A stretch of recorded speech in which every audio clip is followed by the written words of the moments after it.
이 세상의 마지막이 가까워질 때 과연 어떤 일이 일어날까요?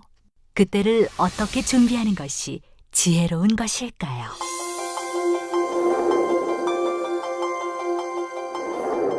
예수 그리스도의 계시라. 이는 하나님이 그에게 주사 반드시 속히 될 일을 그 종들에게 보이시려고 그 천사를 그 종 요한에게 보내어 지시하신 것이라.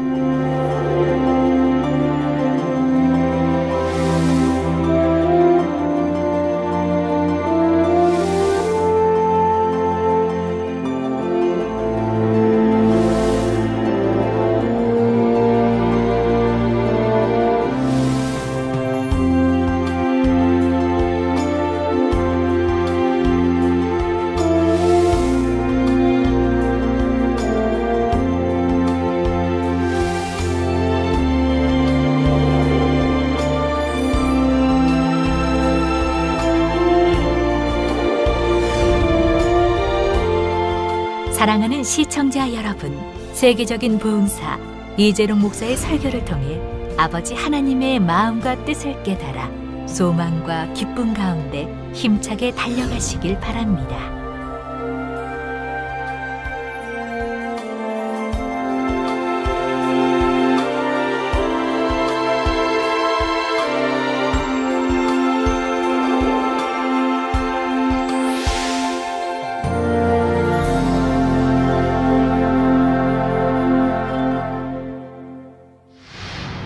은혜 받으실 말씀은 요한계시록 12장 10절에서 17절 말씀입니다. 내가 또 들으니 하늘에 큰 음성이 있어 가로되 이제 우리 하나님의 구원과 능력과 나라와 또 그의 그리스도의 권세가 이루었으니 우리 형제들을 참수하던 자 곧 우리 하나님 앞에서 밤낮 참수하던 자가 쫓겨났고 또 여러 형제가 어린 양의 피와 자기의 증거하는 말을 인하여 저를 이기었으니 그들은 죽기까지 자기 생명을 아끼지 아니하였도다. 그러므로 하늘과 그 가운데 거하는 자들은 즐거워하라. 그러나 땅과 바다는 화했을진저 이는 마귀가 자기의 때가 얼마 못된 줄을 알므로 크게 분내어 너희에게 내려갔음이라 하더라. 용이 자기가 땅으로 내어 쫓긴 것을 보고 남자를 낳은 여자를 핍박하는지라.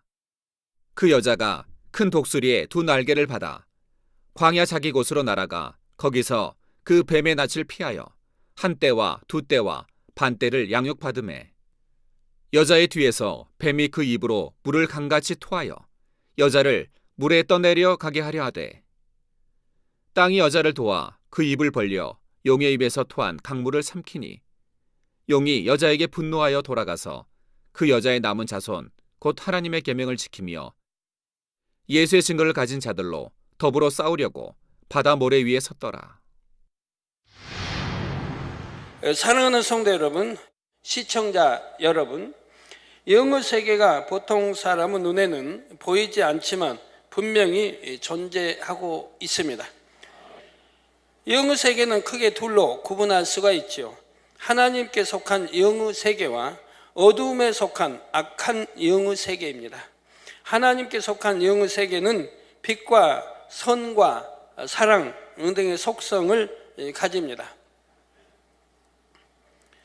그래서 자세히 말하면 선, 또 온유, 사랑과 덕, 여기 이제 온전한 영적인 사랑 다 포함해서 말씀드리죠. 반면에 악한 영의 세계는 어둠과 악과 온갖 비진리의 속성을 가지죠.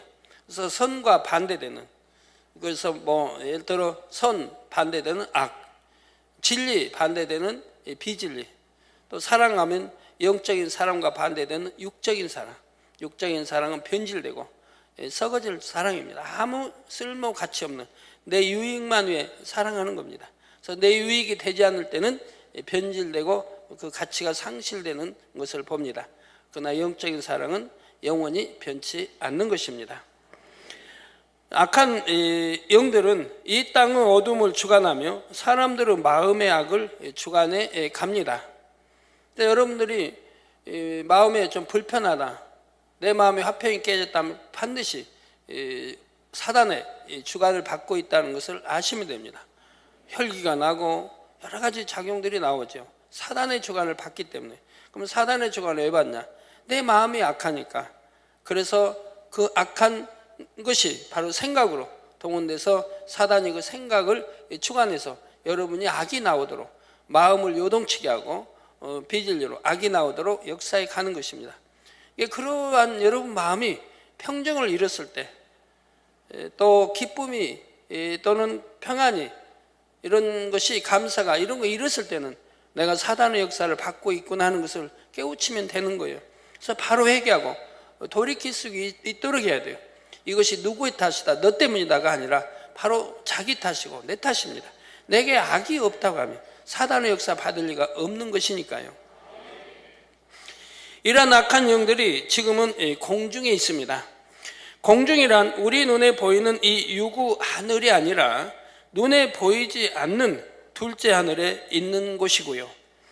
에베소서 2장 2절에 그때 너희가 그 가운데서 행하여 이 세상 풍속을 쫓고 공중의 권세 잡은 자를 따랐으니 곧 지금 불순종의 아들들 가운데서 역사하는 영이라 말씀하고 있습니다. 또 불순종, 하나님 말씀 안에 순종치 못하고 비진리 사는 사람들, 세상과 착하고 사랑하는 사람들, 이 지금 불순종의 바로 아들들 가운데서 역사하는 영이라 이 말입니다.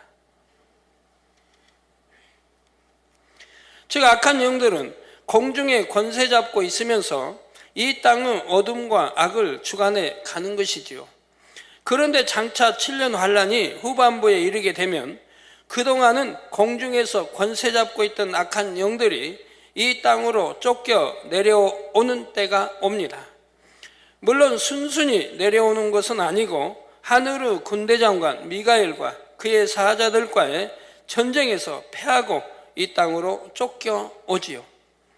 계시록 12장 9절에서는 큰 용이 내어 쫓긴다 했는데 이때 큰 용이란 꼭 용을 의미하는 것만은 아닙니다. 옛 뱀, 곧 마귀라고도 하고 사단이라고도 하는 온 천하를 꿰는 자라 했지요. 여기서 큰 용이란 악한 영들의 우두머리인 루시퍼를 의미하며 동시에 악한 영들 전체를 상징적으로 의미합니다. 악한 영의 세계는 우두머리인 루시퍼를 중심으로 네 마리의 용들과 그의 사자들, 그리고 사단과 마귀, 귀신 등 정확한 질서와 조직을 갖추고 있지요. 그래서 전에 악한 영들 설교할 때 바로 이제 이런 거 하나하나를 풀이해 드린 적이 있습니다. 누가복음 11장 18절에 예수님께서도 너희 말이 내가 바알세부를 힘입어 귀신을 쫓아낸다 하니 만일 사단이 스스로 분쟁하면 저희 나라가 어떻게 서겠느냐. 우리 주님이 말씀합니다. 너희 말이 내가 바알세부, 저희 예수님을 그들이 혹평하기를 바알세부를 힘입어 귀신을 쫓아낸다 한다 이 말입니다. 바알세부, 저 귀신 왕을 힘입어 귀신을 쫓아낸다. 즉 마귀의 힘을 빌어 귀신을 쫓아낸다 이렇게 말을 하죠. 악평하고 또 어찌하든 참 시기하고 질투하고 미워하고 없애려고 하니까 이런 악평을 한다 이 말입니다. 쫓아낸다니 만일 사단이 스스로 분쟁하면 저의 나라가 어떻게 서겠느냐. 저 바알세부에 힘입어 사단의 또 세력인 귀신을 쫓아낸다면 이게 사단의 세계가 분쟁이 나고 혼란스럽지 않습니까? 질서가 깨어진 거 아닙니까? 그런다면 저희 나라가 악한 영의 세계, 저희 나라가 어떻게 서겠느냐 이 말입니다. 여기 말씀하신 것을 볼 수가 있습니다. 악한 영의 세계도 루시퍼 지시와 명령에 따라 한 마음과 한 목표를 가지고 일사불란하게 움직인다는 사실입니다. 영적으로는 모두가 하나로 연결되어 있기 때문이지요. 루시퍼의 마음과 생각이 가장 아래의 위치에 있는 악한 영들에게까지 그대로 전달됩니다. 그들의 목적은 단 하나입니다. 온 천하를 꿰어서 죄악 가운데 빠지게 하고 결국은 지옥으로 떨어지게 만드는 것이지요. 악한 영들은 말 그대로 악을 주관하는 영들이기에 일말의 선이라고는 찾아볼 수가 없습니다. 선한 말이나 선한 마음, 선한 눈과 귀, 긍휼이나 자비 등은 전혀 기대할 수가 없지요. 이러한 악한 영들의 주관을 받는 사람도 마찬가지 모습이 되고 맙니다. 물론 자기 마음 안에 악이 얼마나 많은가에 따라 악한 영들로부터 주관을 받는 정도가 다르지요. 하지만 악에 악을 쌓아가다 보면 점점 더 악한 영들로부터 강하게 주관을 받습니다. 처음에는 생각으로 역사하는 사단의 주관을 받는 수준이었으나 점차 마귀의 주관을 받는 수준으로 발전하지요. 그러면 육체의 일이 나오고 더 나아가 마귀의 짓에 속하는 온갖 더러운 죄를 짓게 됩니다. 그러니까 생각을, 육신의 생각, 이 생각을 동원하고 생각이 나오는 이러한 것은 이제 사단의 역사라고 하고, 이 이제 사단의 역사, 이 생각이 이 행동으로 옮겨지는 것, 이거를 마귀의 짓, 마귀의 역사라고 한다 이 말입니다. 행함으로 나타내는 것. 그래서 육체의 일은 행함으로 나타내는 거죠. 이건 다 마귀의 역사인 것이죠. 그 중에는 정도가 지나치다 보면 아예 귀신에게 사로잡히는 경우도 있고요. 귀신에게 사로잡혔을 때는 어느 정도이면 사로잡히겠습니까? 웬만해서 사로잡힌 게 아니죠. 여러분이 이러한 악한 영의 세계를 알아야 합니다. 그래야 자신을 지키며 승리할 수 있을 뿐만 아니라 능력 있는 일꾼과 주의 종이 될 수가 있지요.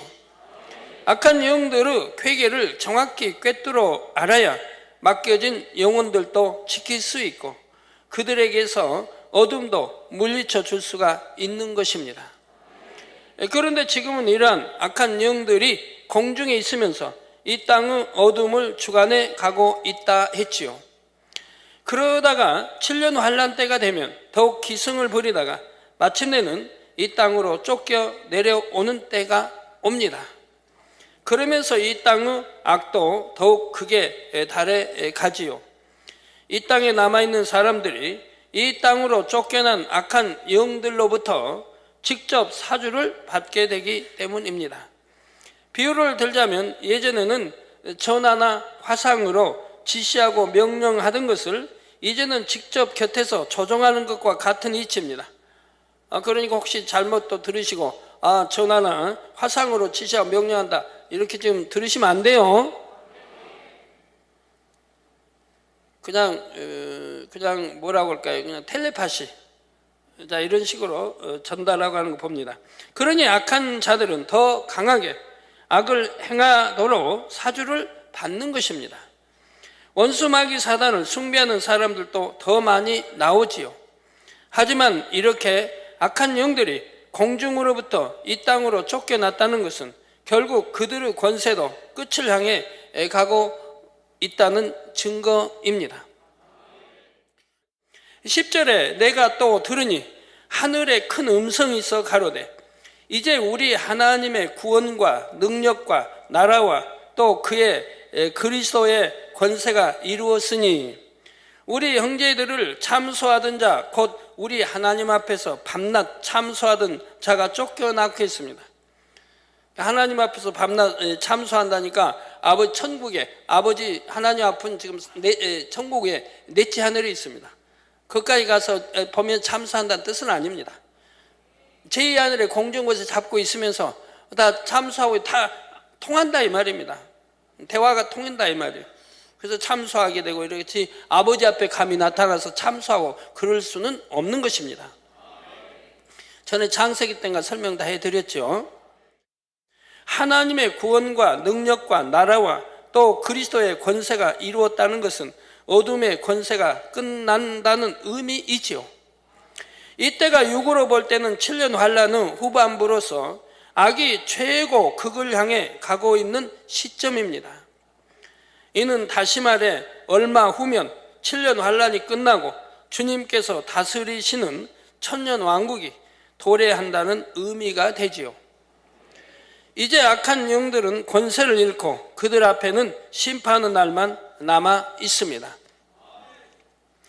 그런데 본문에 보면 공중에서 쫓겨난 악한 영들에 대해 우리 형제들을 참소하던 자, 곧 우리 하나님 앞에서 밤낮 참소하던 자라 했습니다. 사단은 늘 참소할 대상을 찾습니다. 그것도 주를 믿는다고 하는 사람들 중에서 참소할 만한 자를 찾는 것입니다.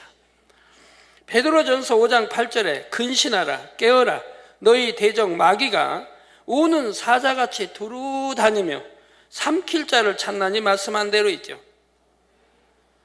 이렇게 참소할 대상을 찾아다니다가 발견하면 영계의 법에 따라 송사를 하게 됩니다. 그래서 시험, 환난, 고통, 질병 등을 가져다 주고 더 악을 바라게 하여 어찌하든 하나님을 떠나도록 만들죠. 반면에 주를 믿지 않는 사람들은 어차피 죄 가운데 살다가 지옥으로 갈 테니 굳이 애써 찾아다니며 참소할 필요가 없습니다. 인간 경작의 기간 동안 이렇게 참소하는 자로서의 역할을 감당했던 악한 영들이 이제 그 권세를 잃게 될 날이 다가오는 것입니다. 자, 원수마귀 사단은 어떻게든 하나님의 자녀들을 참소하여 사망으로 이끌려고 해왔습니다. 하지만 정녕 예수님의 피로 죄사함받아 하나님의 자녀가 된 사람들은 결국 믿음으로 승리에 나오게 되지요. 11절에 또 여러 형제가 어린 양의 피와 자기의 증거하는 말을 인하여 저를 이기었으니 그들은 죽기까지 자기 생명을 아끼지 아니하였도다 했습니다. 믿음이 있는 사람이라면 설령 어떠한 시험환란이 온다 해도 결코 넘어지지 않지요. 잠시 넘어지는 듯 보일 수도 있으나 이내 다시 일어나 천국을 향해 나아갑니다. 뒷걸음치지 않으며 다시 세상으로 나가지도 않지요. 이렇게 빛 가운데 행할 때만이 우리가 하나님과 사귐이 있고 예수님의 피가 우리를 모든 죄에서 깨끗게 하신다는 사실입니다. 우리가 하나님 말씀을 알아도 정확히 알아야 됩니다. 짝을 이루어 정확히 알아야 된다 이 말입니다. 성경에는 분명히 어떻게 구원받는가가 구약 신약에 자세히 나와 있습니다. 내가 예수가 우리 구세주이시고 창조주 하나님 또 예수가 우리 구세주이시고를 믿는다고 해서 구원받는다고는 성경이 돼 있지 않습니다. 정령이 믿는다면 하나님을 사랑해야 할 것이고 우리 주님을 사랑해야 할 것이고 이 진리 말씀을 사랑해야 할 것입니다. 그런다면 계명을 지켜 나가야 할 것이고요. 내가 믿는다면 하나님을 사랑하니 하나님을 사랑하는 증거는 계명을 모든 계명을 지키는 것이라고 성경이 분명히 곳곳에 말씀하고 있다 이 말입니다. 그러면 하나님이 우리 영의 아버지가 되시고 지옥 천국이 있는데 우리 천국으로 인도하시고 독생자 아들까지 주셔서 화목제물이 되게 우리 죄를 대속해 주시게 화목제물이 되게 십자가의 처형에 내어 주셨다는 것을 믿는다고 한다면 하나님을 사랑할 수밖에 없고 우리 주님을 사랑할 수밖에 없고 사랑한다면 그 증거가 계명을 지키는 것이니 하나님 말씀 계명을 지켜나갈 것이라 이 말입니다. 이게 믿음이라 이 말입니다. 그럼 그 믿음이 즉 하나님의 빛 가운데 계시니 우리도 빛 가운데 행할 때 주님의 보혈의 피가 우리 죄를 씻어주신다고 말씀했다면 즉 내가 죄를 버리고 빛 가운데 진리 가운데 사니까 내가 이제 그 의인이 되어가는 거 아닙니까? 이게 마음으로 믿어 의에 이르고 이렇게 의에 이르러 간다 이 말입니다. 그러니까 내가 악을 버렸으니까 비질을 버렸으니까 죄를 버렸으니까 그러니까 죄사함이 되는 거죠. 주님의 보혈의 피로 그 죄를 씻어버린다 이 말이에요. 그리고 하나님은 기억지도 아니하신다 이 말입니다. 그래서 성경 믿는 자에게는 죽은 믿음, 산 믿음이 있고 산 믿음은 행함이 따르는 믿음이라 이 말입니다. 행치 않는 믿음은 죽은 믿음이고 산 믿음은 행함이 따르는 믿음이라 했다 이 말입니다. 그래서 행하게 된다. 말씀대로 살게 된다 이 말입니다. 그래서 주여주여 부르는 자마다 다 천국에 갈 것이 아니라고 마태복음 말씀하고 있고 오직 하나님 하늘에 계신 아버지 즉 하나님은 계명대로 지켜 사는 자가 천국에 간다고 분명히 말씀하고 있지 않습니까? 얼마나 성경 곳곳에 이렇게 기록하고 있나요? 그래서 이렇게 빛 가운데 행할 때만이 우리가 하나님과 사귐이 있고 예수님의 피가 우리를 모든 죄에서 깨끗게 하신다는 사실입니다. 하나님과 사귐이 있어야 한다 이 말입니다. 우리는 하나님 아버지 압니다. 아버지 사랑합니다도 아버지 나는 너 몰라 해버리면 소용이 없지 않습니까? 우리가 빛 가운데 행할 때 하나님은 내가 너를 안다고 말씀하고 내가 너를 사랑한다고 말씀하고 너와 내가 사귐이 있다고 말씀하고 네가 나를 사랑하는 것이 참이라고 말씀하고 네가 나를 믿는다고 하는 것이 참이라고 인정해 주시는 것이라 이 말입니다. 그러나 믿음이 없는 사람은 시험 환난이 오면 불평하고 불만하며 의심하다가 하나님을 떠나 버리기도 합니다. 아니면 어떤 감정이나 오해로 인해 하나님을 떠나 버리기도 하지요. 여러분 한때는 신앙생활 충만히 하고 일꾼으로 충성도 하고 기도도 잘하고 모임도 잘 갖고 나도 일꾼으로 충만히 충성했는데 어느 순간인가 그 은혜가 떨어져 버리고 믿음이 점점 죽어지는 사람들도 있는 걸 봅니다. 그동안 열심히 믿는다고 했던 그 믿음이 어디 있습니까? 정령이 믿었다면 이 믿음이란 변하지 않는 것이라 이 말입니다. 그런데 옛날에 충성하고 열심히 기도하고 믿었다 했는 그 믿음이 어디 갔느냐 이 말입니다. 믿음이 있는데 어떻게 은혜가 떨어지고 믿음이 있는데 어떻게 믿음이 식어지냐 이 말입니다. 믿음도 식어지나요? 한번 믿는 믿음이 어떻게 식어지고 사라지고 없어지고 믿었는데 언제는 의심이 가고요? 나 그런 사람들 보면 참 핑계거리가 없으면 그런 핑계를 댈까요? 제가 여러분들 한번 문답해 볼까요? 이게 흰색 맞습니까? 여러분 이걸 흰색이라고 믿고 있죠? 분명하죠? 이걸 검정색이라고 믿는 분 있으면 손 들어보세요.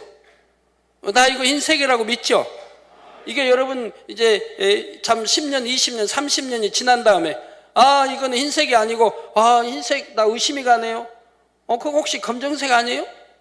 그런 사람 있어요? 20년, 50년이 가고 100년이 흘러도 흰색은 그대로 흰색인 겁니다. 왜 처음에 믿었던 믿음이 왜 변하냐 이 말입니다. 변할 수가 없는 거죠. 여전히 흰색인 거죠. 나를 낳아준 부모님이 계신데 부모님이 그냥 이혼해가지고 엄마가 결혼을 했어요. 나는 엄마 따라갔어요. 그럼 날 처음에 낳아준 아버지는 아버지 아닌가요?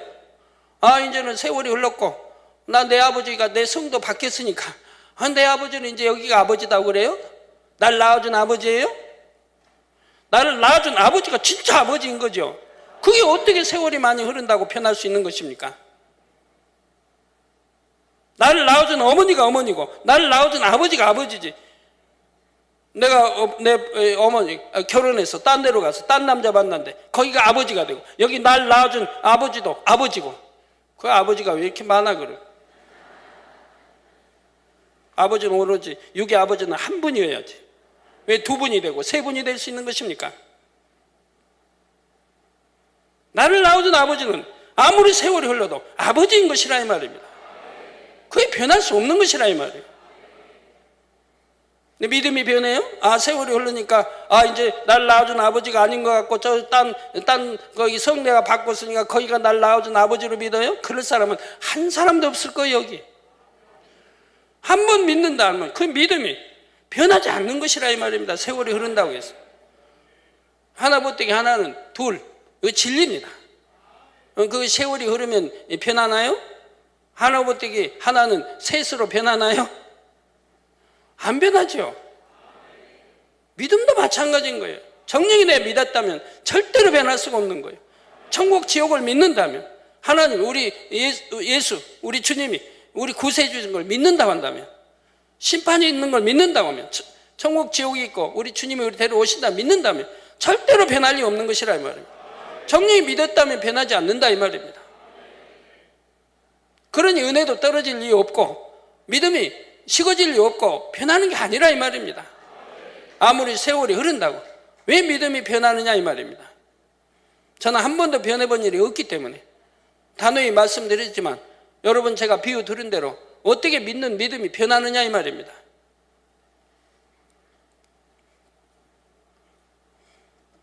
여러분들 그 믿음이 변해요? 개는 개지 세월이 흘러 그게 소가 돼요?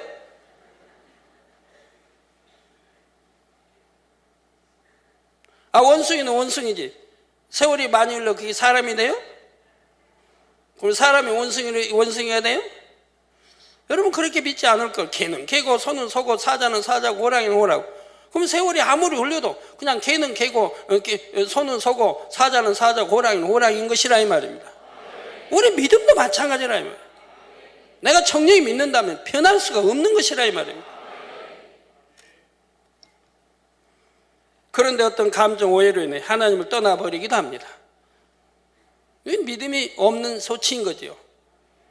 나는 옛날에 신앙생활 할 때 주교사도 하고 뭐 회장도 하고 성가대에서 성가도 열심히 하고 그랬는데 이제는 세상으로 빠져가지고 그런 간증들 많이 하죠.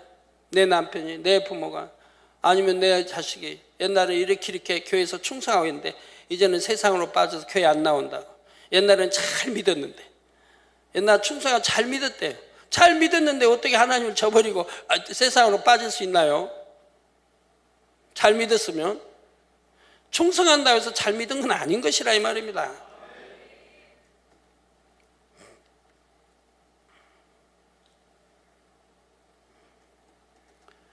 하지만 정녕 믿음이 있다고 하면 생명을 내어놓아야 한다 해도 떠날 수가 없습니다. 이렇게 참 믿음을 가진 사람들이 주님께서 공중에 재림하실 때 휴거되어 혼인잔치에 동참하게 되지요. 7년 환란에 떨어진 사람들 중에서도 뒤늦게나마 예수님의 피로 죄 사함받아 말씀을 굳게 잡고 나가는 사람들만이 구원에 이릅니다. 이때는 정말로 생명까지 내어줘야 하는 혹독한 시험을 통과해야만 구원에 이르지요. 믿음 있는 사람은 이렇게라도 해서 저들 곧 원수마귀 사단을 이기고 구원의 대열에 동참하는 것입니다. 이스라엘의 많은 사람들이 바로 7년 환란 때 예수님을 구세주로 영접합니다. 뒤늦게나마 예수님을 구세주로 영접한 그들은 생명까지 아끼지 않는 순교의 믿음으로 구원에 이룰 수가 있는 것이지요. 하나님을 향해 변개함 없는 중심을 가졌기에 일단 예수 그리스도를 영접하게 되면 주님을 위해서도 생명까지 드리는 것입니다. 하지만 이 땅으로 쫓겨난 원수마귀 사단이 이러한 것을 그냥 지켜보고만 있겠습니까? 최후의 발악을 하면서 이스라엘과 믿는 자들을 핍박해 나가지요. 자기들의 때가 얼마 남지 않았음을 알기에 더욱 악을 바라는 것입니다. 7년 환란 후반부가 본격화되고 있는 것이지요. 12절에 그러므로 하늘과 그 가운데 거하는 자들은 즐거워하라.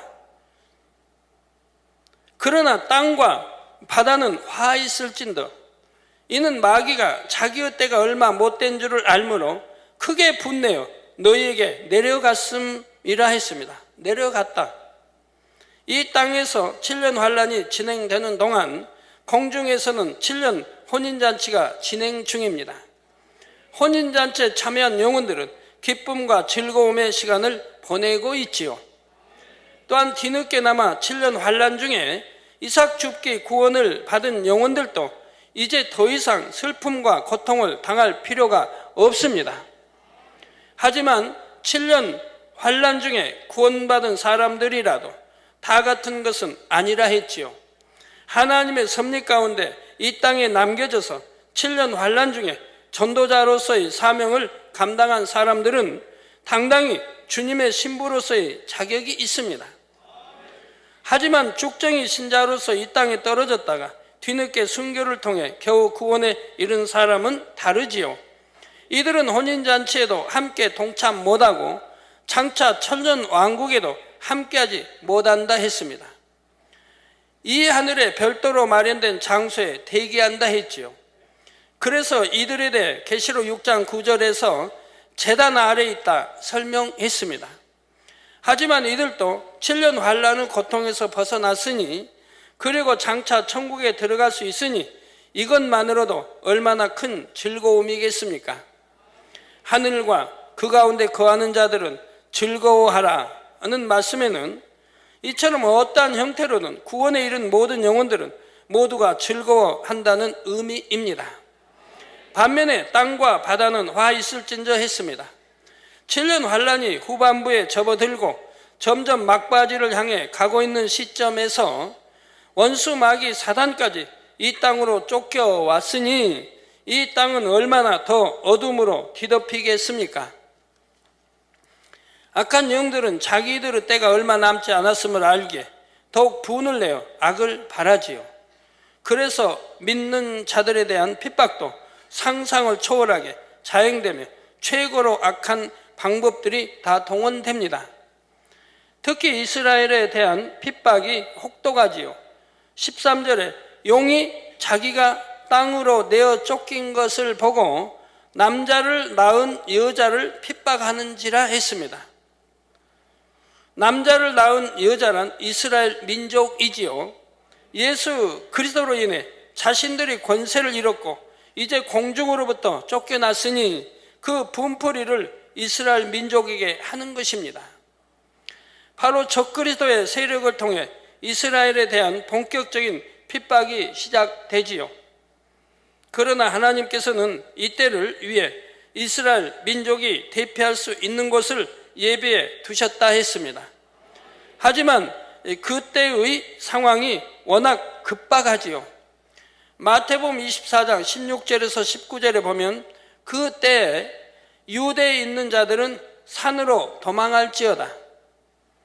지붕에 있는 자는 집안에 있는 물건을 가지러 내려가지 말며 밭에 있는 자는 겉옷을 가지러 뒤로 돌이키지 말지어다. 밭에서 일하는 사람 겉옷 받아서 이렇게 두렁이든 다른 곳에 두고 일하지 않습니까? 그런데 겉옷 가지러 가지 말고 또 지붕에 있는 자는 집안에 있는 물건 가지러 가지 말고 얼마나 때가 지금 급한 것을 말씀하고 있어요. 그날에는 아이벤 자들과 젖먹이는 자들에게 화가 있으리로다. 아이벤 자들, 젖먹이는 자들에게 화가 있으리로다. 하지만 하나님께서는 이스라엘의 구원을 위해 그 때를 예비해 두셨지요. 14절에 그 여자가 큰 독수리의 두 날개를 받아 광야 자기 곳으로 날아가 거기서 그 뱀의 낯을 피하여 한 때와 두 때와 반 때를 양육받음에 했습니다. 이스라엘 민족이 광야로 피하게 되는데 이때 큰 독수리의 두 날개를 받았다 했지요. 이는 바로 비행기와 같은 운송 기구를 의미합니다. 어디 큰 독수리가 나타나서 사람 이스라엘 그 많은 사람을 언제 날개에다 어디 독수리 뭔가 이렇게 등에 타라고 하고 나라에서 옮기겠습니까? 아직 비행기가 없던 당시로서는 이렇게밖에 표현할 수가 없는 것입니다. 이렇게 해서 뱀의 낯을 피하는데 이때 뱀이란 사단의 사주를 받는 적그리스도의 세력을 의미합니다. 거기서 한 때와 두 때와 반 때를 양육받는다 했는데 이는 곧 7년 환란 중에 후 3년 반을 뜻하지요. 즉 한 때가 1년, 두 때가 2년, 반 때를 반년 계산하면 총 합이 3년 반이 됩니다. 이게 전 3년 반, 후 3년 반 합치면 또한 7년이 되는 거죠. 7년 환란 7년이 되는 거죠. 적그리스도의 정체가 드러나고 본격적인 핍박이 진행되는 것이 바로 후 3년 반의 시간 동안이라 했습니다. 이스라엘은 하나님께서 예비해 두신 곳으로 피하지만 적그리스도의 세력은 포기하지 않지요. 그런데 이러한 적그리스도의 세력이 3년 반 동안 이스라엘을 핍박하는 과정이 크게 세 부분으로 나누어집니다.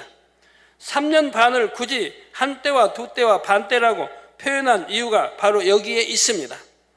그냥 3년 반이라고 하지 한 때, 두 때, 반 때.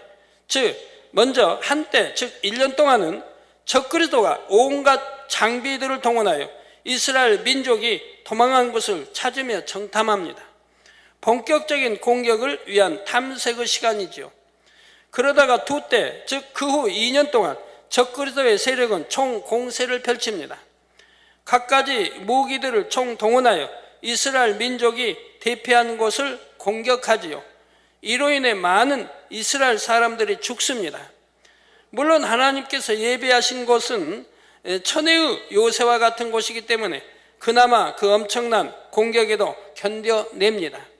하지만 첨단 무기들과 가공할 화력 앞에 그래도 많은 사람들이 죽을 수밖에 없는 것이지요.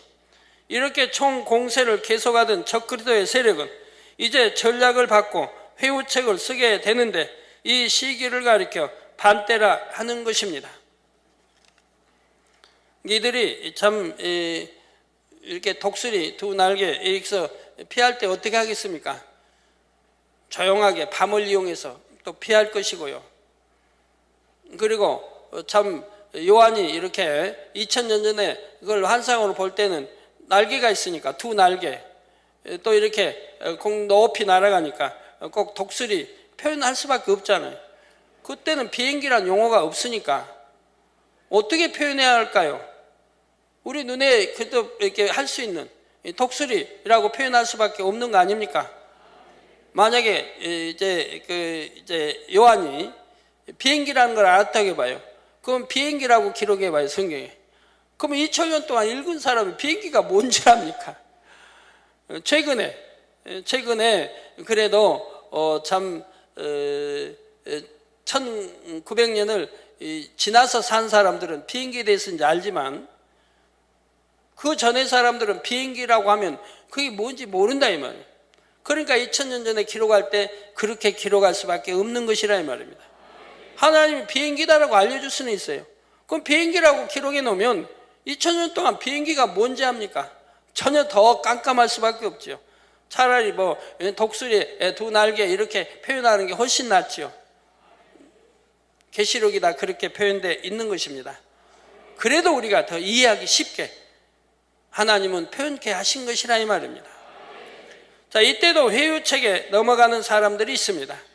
더 이상 도망하며 버텨내는 것에 지치고 소망이 없는 것 같이 보이므로 남은 사람들 중에 일부가 적그리스도의 회유에 넘어가지요. 그랬다가 속은 것을 깨닫고 결국 순교에 이르는 사람도 있는 것이고요. 이처럼 이스라엘 민족 가운데서 이 모양 저 모양으로 순교에 이르는 사람도 나오고 끝까지 견디다가 천년왕국에 들어가는 사람도 나옵니다. 물론 전 세계 곳곳에서도 이와 비슷한 일들이 일어나지요. 적그리스도의 세력의 핍박을 피해 숨는 사람들, 이들을 끝까지 추격하고 찾아내서 죽이려는 추적자들, 그런 와중에 잡혀서 죽임을 당하고 순교에 이르는 사람들, 고문을 견디지 못하고 주를 부인하는 사람들, 끝까지 살아남아 천년왕국에 들어가는 사람들, 이것이 후 3년 반 동안 이 땅에서 벌어지는 상황들입니다. 예수님께서는 장차 이스라엘에 임할 이 때를 가리켜 말씀하십니다. 마태복음 24장 20절에서 22절에 너희의 도망하는 일이 겨울에나 안식일에 되지 않도록 기도하라. 이는 그때 큰 환란이 있겠습니다. 창세로부터 지금까지 이런 환란이 없었고 후에도 없으리라. 그 날들을 감하지 아니할 것이면 모든 육체가 구원을 얻지 못할 것이나 그러나 택하신 자들을 위하여 그 날들을 감하시리라 하셨지요. 하나님께서는 그래도 이스라엘 민족에게 마지막 기회를 주기 원하셨습니다.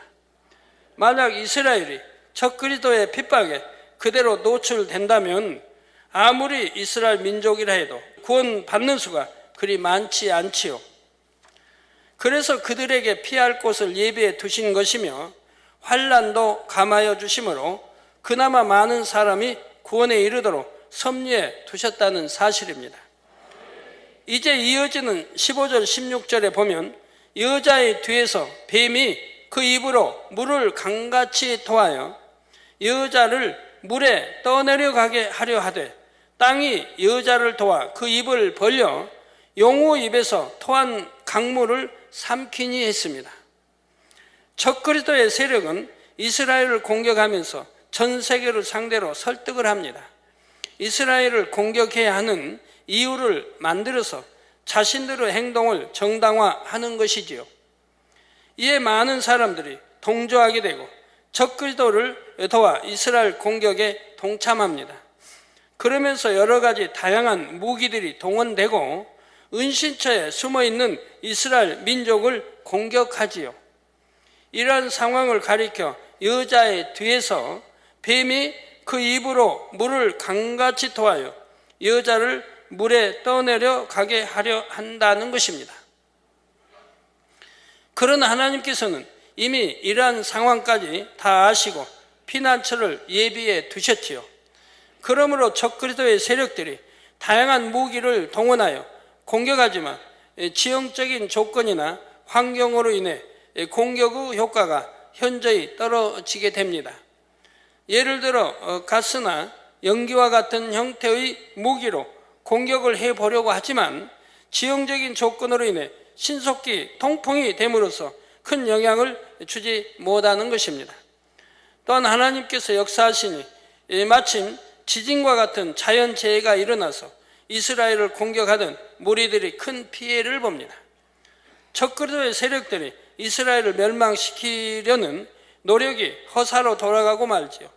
이를 가리켜 땅이 여자를 도와 그 입을 벌려 용의 입에서 토한 강물을 삼킨다 표현한 것입니다. 독가스 이런 걸 뿌리면 순식간에 통풍이 와서 싹 또 날려버리면 되는 것이고요. 세게 그냥 통풍 싹 불게 해서 또 날려버리면 되고 흩어버리면 되고. 자, 물론 이 공격으로 인해 이스라엘 사람들도 많이 죽게 됩니다. 하지만 결과적으로는 이스라엘을 진멸하려는 적그리스도의 공격이 온전히 성공하지는 못하지요. 그래서 나중에는 회유책도 쓰는 것이고요. 상황이 이렇게 되니 적그리스도의 세력은 더욱 악을 바랍니다. 자, 그래서 17절에 용이 여자에게 분노하여 돌아가서 그 여자의 남은 자손 곧 하나님의 계명을 지키며 예수의 증거를 가진 자들로 더불어 싸우려고 바다 모래 위에 섰더라 했습니다. 피난처에 숨어있는 이스라엘 민족에 대한 공격에 실패한 적그리스도의 세력은 이제 그 핍박을 전 세계로 확대해 갑니다. 먼저는 피난처로 숨지 못하고 이스라엘 땅에 남아있는 유대인들을 핍박하지요. 이스라엘 땅에는 미처 피난처로 도망하지 못한 노약자와 어린아이들 그리고 임산부들이 있습니다. 이들을 무자비하게 탄압하는 것이죠. 이스라엘 땅에 남아있는 사람들은 비록 도망하지는 못했지만 이미 적그리스도의 정체를 알고 있습니다. 그 중에는 예수님을 구세주로 영접한 사람도 많지요. 바로 이들을 핍박하며 잔인하게 죽이는 것입니다. 뿐만 아니라 전 세계에 퍼져 있는 유대인들, 그 중에 예수님을 구세주로 영접한 사람들과 또한 수많은 믿는 사람들에 대해 엄청난 핍박을 가하기 시작하지요. 계명을 지키며 예수의 증거를 가진 사람들과 더불어 싸운다는 것이 이런 의미입니다. 바다 모래 위에 섰다는 것은 전 세계 곳곳에서 이런 핍박을 행한다는 의미이지요. 이로 인해 세계 곳곳에서 순교도 하게 되지만 그 핍박과 고문이 너무 심하기 때문에 결국 주를 부인하고 많은 사람들도 많이 나옵니다. 이처럼 7년 환란의 후 3년 반은 주를 믿는 자들에 대한 극심한 핍박과 탄압이 극으로 치달아갑니다. 그 구체적인 내용들이 13장에 계속해서 이어집니다. 여기에 대해서는 다음 시간에 계속 살펴보겠습니다. 결론을 말씀드립니다. 사랑하는 성도 여러분, 오늘 말씀을 통해 들으신 대로 하나님께서는 이스라엘 민족을 구원하시기 위해 7년 환란 중에도 섭리 가운데 인도해 가십니다. 또한 공의의 법칙에 따라 휴거되지 못하고 이 땅에 떨어졌지만 그래도 주의 이름을 붙잡고 있는 영혼들을 위해 구원의 기회를 주시지요. 물론 이때는 자신의 의지만으로 생명을 드릴 수 있는 순교의 각오를 가지고 모든 핍박과 고통을 견뎌내야 구원에 이릅니다. 하지만 이때도 하나님께서는 믿는 자들로 하여금 어떻게든 믿음을 지킬 수 있도록 이끌어 가시지요. 그래서 14만 4천의 전도자를 세우시고 두 증인을 세우시는 것입니다. 그렇기 때문에 비록 많은 수는 아니지만 그나마 이삭 줍기 구원에 들어오는 것입니다. 성령이 거두어진 후에도 이러할진대 하물며 지금 성령 시대에는 하나님께서 얼마나 많은 기회를 주고 계시겠습니까? 이러한 기회를 꼭 붙잡는 여러분 모두가 되시기를 바랍니다. 고린도후서 6장 2절에 가라사대 내가 은혜 베풀 때에 너를 듣고 구원의 날에 너를 도왔다 하셨으니 보라 지금은 은혜 받을 만한 때요 보라 지금은 구원의 날이로다 말씀했습니다. 성령님을 통한 아버지 하나님의 풍성한 은혜가 넘치는 이때를 놓쳐서는 안 됩니다. 영으로 온영으로 들어가기 위해서도 지금의 기회를 놓쳐서는 안 되지요. 지금의 영의 흐름을 꼭 타야 하는 것입니다. 연초에 가졌던 각오를 다시 한번 떠올리며 힘차게 달려가시기를 주님의 이름으로 축원합니다. 말씀 상고하시면서 동성으로 다 같이 기도하시겠습니다. 할렐루야. 주님 은혜와 사랑에 감사합니다. 오늘 또 들은 말씀이 믿음이 되고 생명이 되게 축복해 주옵소서. 아버지여 믿음이 되고 생명되게 축복해 주시기 원합니다. 우리가 마지막 때를 아버지 가까움을 볼수록 더욱 깨어 기도할 수 있게 도와주시고 또 신부단장 잘할 수 있게 도와주시기를 원합니다. 또한 말씀 들을 때마다 잘 이해하고 양식 삼아서 또 다음 시간에 들을 말씀도 잘 깨우칠 수 있는 능이 되도록 축복해 주시기를 원합니다. 주에 감사합니다. 이런 아버지의 계시록이 풀려나가며 이렇게 말씀을 들을 때마다 우리에겐 더 큰 믿음이 되게 축복해 주옵소서. 예수 그리스도의 이름으로 기도합니다. 아멘.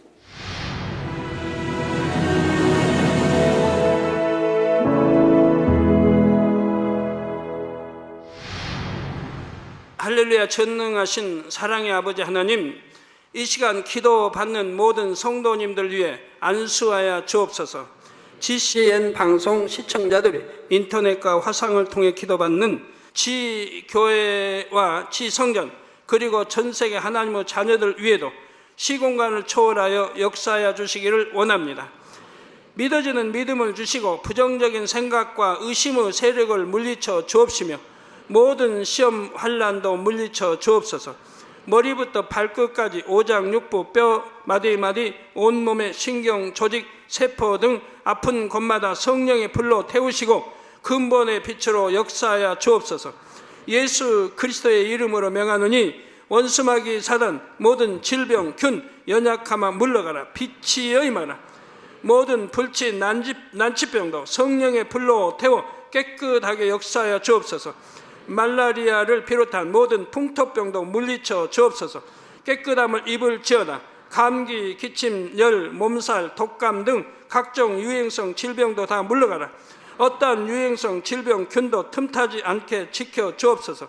위암, 폐암, 간암, 유방암, 자궁암, 대장암, 피부암 등 각종 암과 에이즈, 백혈병, 뇌졸중, 고혈압, 저혈압, 심장병, 폐병, 위장병, 당뇨, 부인병, 피부병, 갑상선 질환과 모든 염증도 깨끗게 하여 주옵소서. 소아마비, 중풍, 관절염, 디스크도 온전케 하여 주옵소서. 요통, 두통, 신경통을 비롯한 모든 통증은 사라질지어다. 간질, 자폐증, 우울증, 조울증, 노이로제 등 모든 정신질환도 물러가라. 모든 마비된 것도 풀어지고 일어나 걷고 뛸지어다. 눈도 잘 보이게 하옵시고 귀도 잘 들리게 하여 주옵소서.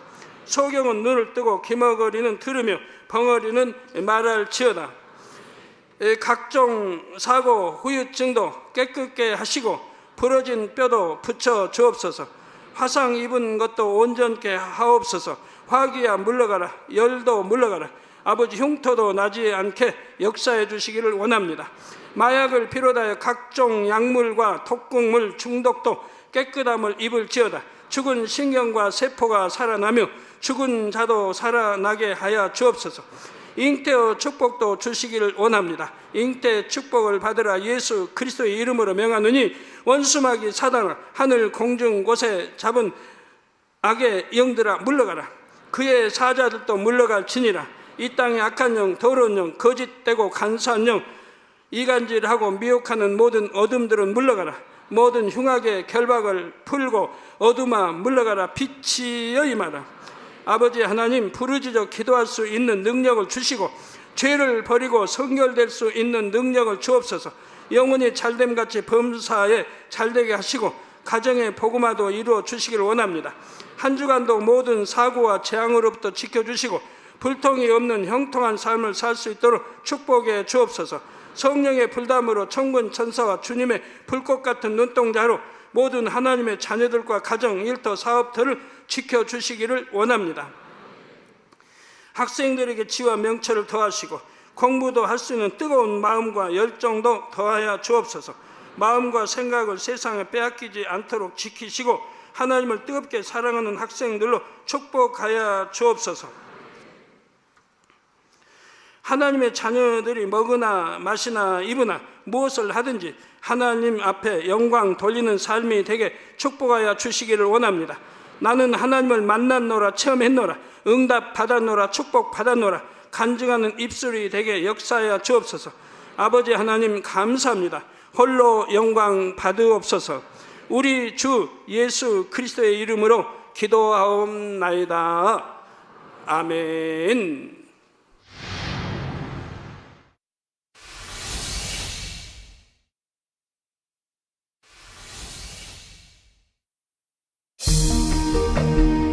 이 세상의 마지막이 가까워질 때 과연 어떤 일이 일어날까요? 그때를 어떻게 준비하는 것이 지혜로운 것일까요? 요한계시록에 그 해답이 담겨 있습니다. 마지막 때를 깨어 준비하며 신부단장할 수 있도록 마지막 때에 속히 되어질 일에 대해 세세히 기록한 요한계시록. 사랑하는 시청자 여러분, 세계적인 부흥사 이재롱 목사의 설교를 통해 들은 말씀을 지켜 행함으로 진정 복 있는 사람들이 되시길 바랍니다.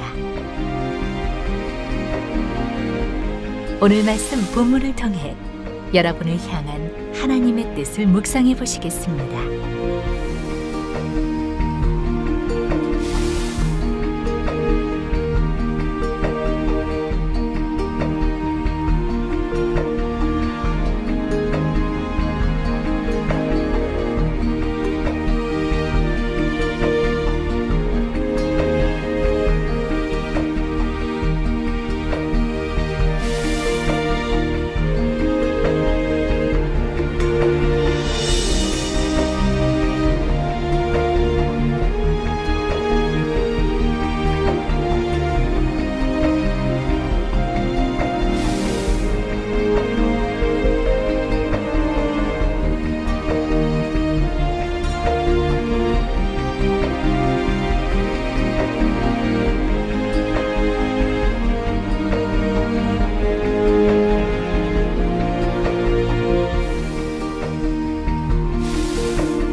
영의 세계는 크게 둘로 구분할 수가 있지요. 하나님께 속한 영의 세계와 어두움에 속한 악한 영의 세계입니다. 악한 영의 세계는 우두머리인 루시퍼를 중심으로 네 마리의 용들과 그의 사자들, 그리고 사단과 마귀, 귀신 등 정확한 질서와 조직을 갖추고 있지요. 악한 영의 세계도 루시퍼 지시와 명령에 따라 한 마음과 한 목표를 가지고 일사불란하게 움직인다는 사실입니다. 자기 마음 안에 악이 얼마나 많은가에 따라 악한 영들로부터 주관을 받는 정도가 다르지요.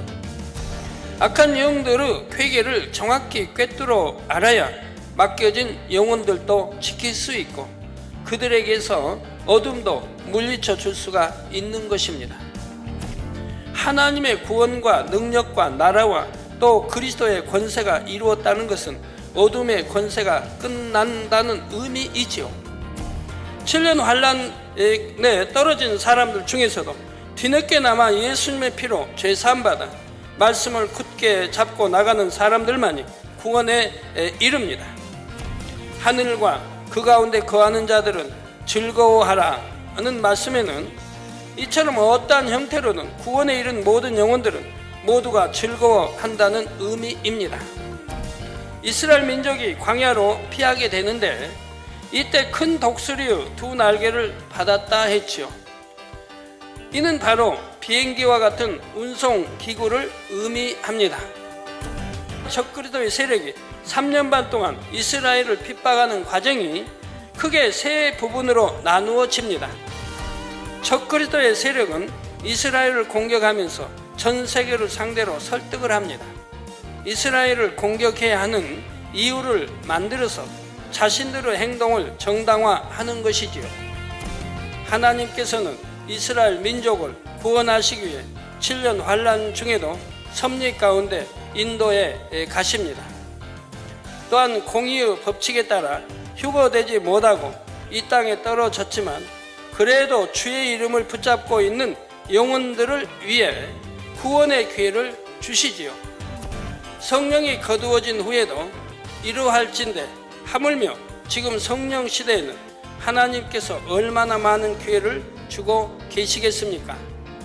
이러한 기회를 꼭 붙잡는 여러분 모두가 되시기를 바랍니다.